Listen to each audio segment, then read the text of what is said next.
era nga buli wa mukaga tubeera mpozi ne wolokoso bwetyo ne tubeera mpozi nga tukutuusako abantu ab'enjawulo.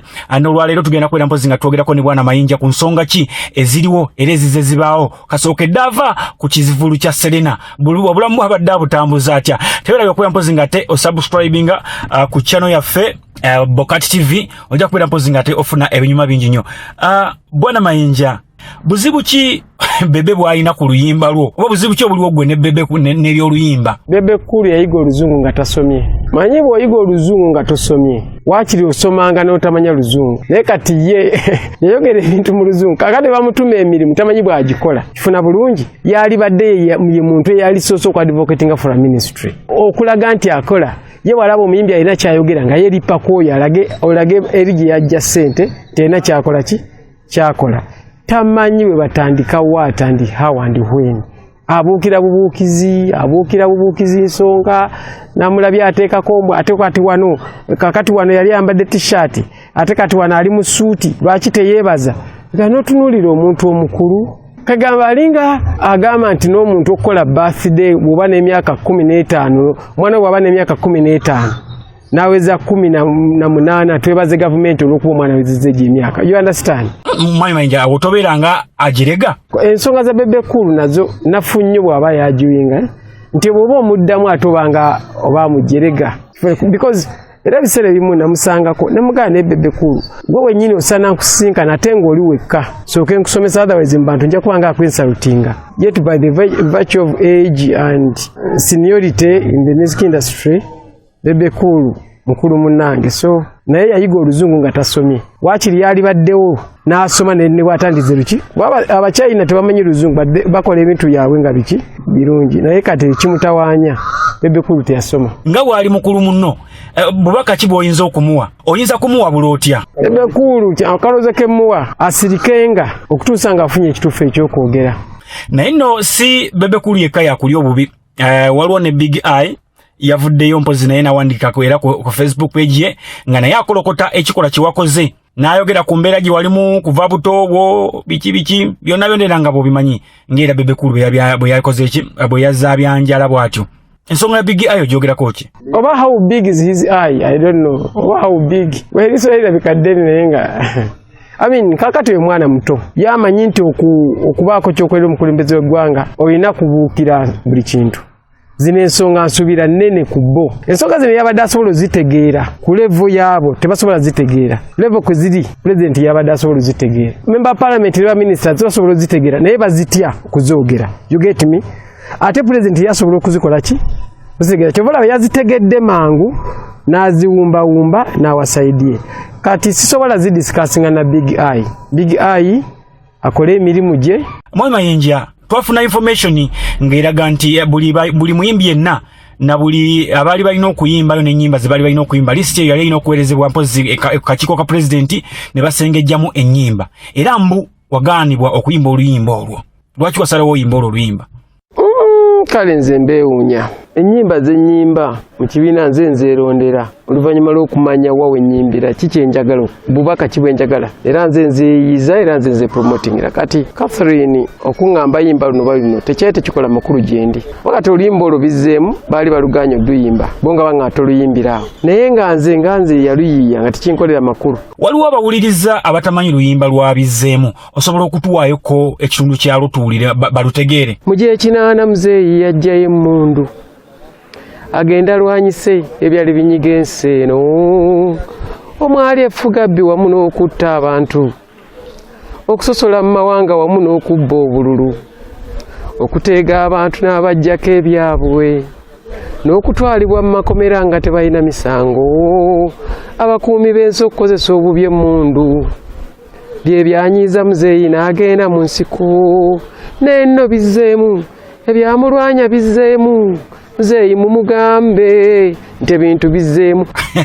Okay, kati ekifaananyi kati nkifunye n'omuwuliriza waffe naye akifunye bulungi nnyo. Muzeeyi ki gwe wali otegeeza?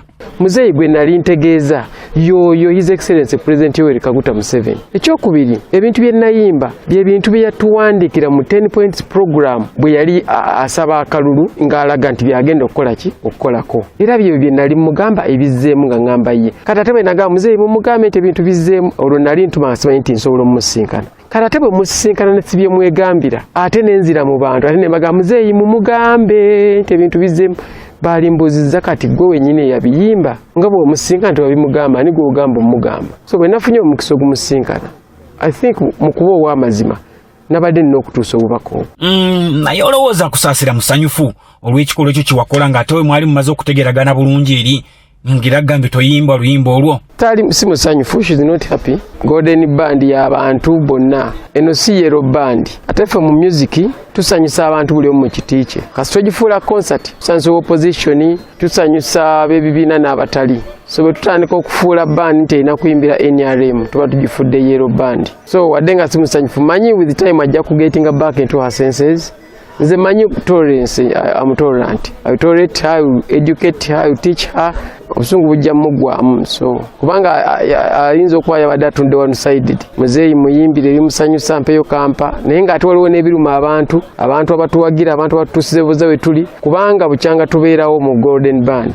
Oba mu history w'okuyimba kwaffe ekivulu Muzeeyi kye yakamutera mu ssente kiri kimu ekyo kyokka ekya Serena. So ng'ate bano betulabanga abaavu babadde batubeezaawo emyaka nga 2 babadde batukola ki batubeezaawo kati batubanga tusinkanye omukulu bo ne tubasamba nti tebeetaagisa ne tusanyusa omu okusinga abangi nze tekinkolera makulu. Oluvannyuma lw'okubeera nti wali wavaayo n'olangirira nti oli wa people power era ogenda kwesimbawo, kiki kye wali osuubira okulinnya ku stage ng'omuyimbi akuyise kuyimba ku stage eyo wa NRM ate nga ne bozza okuyimbira ba NRM? Kiki wali osuubira olunaku olwo? Ku stage okwo nabadde ngenda kuyimba ebyennyimba naye nabadde nsuubira bucupa.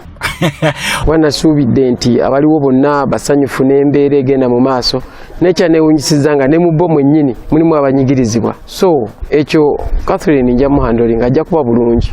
Nsobodde omuhandolinga okuva nga mwana muto paka olwamanyikiddwa eggwanga lyonna nja kuba naye kubanga nsaagala kusosola mu bantu kusinziira ku ndowooza zaabwe ebizibu by'obufuzi. I will handle Catherine. By the way mwagala nnyo ya friends nja muhandolinga tukolere wamu olw'obulungi bw'abawagizi baffe. Waliwo ebize ebifuluma bigamba mbu wali obala bbaasa nangeri ki gy'otuukako wa President Museveni y'ensonga lwaki wagumya omutono ogamba kanjinyimba oluyimba luno okyogerako ki? Oyagala bakujjukire ngaani? Bwe tuba tujjukira afire Bongole Lutaaya tumujjukiranga eyavaayo nga sirimu atta abantu.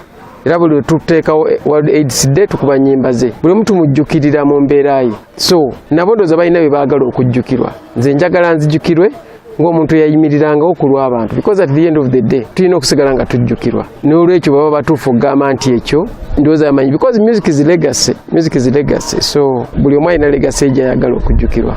Naye kati bw'otunuulira abayimbi abasinga bannakatemba abasinga bonna baddukidde mu byabufuzi, olowooza omuziki tegutabuse n'ebyobufuzi abawagizi tebadduke? Tebyekyayawukana kubanga politics yennyini yeegasse mu music.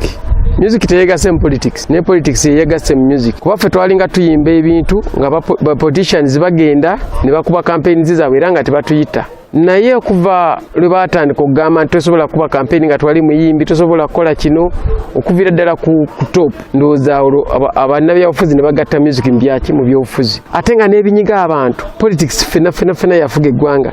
Yasalawo ssente meka z'olina okufuna, misolo ki gy'olina okuwa, nguudo ki z'olina okutambulirako, na mbeera ki eri mu malwaliro gy'olina okubaamu. Kati tolina bw'okyawula mu mbeera y'abantu ba bulijjo. So kati byegasse.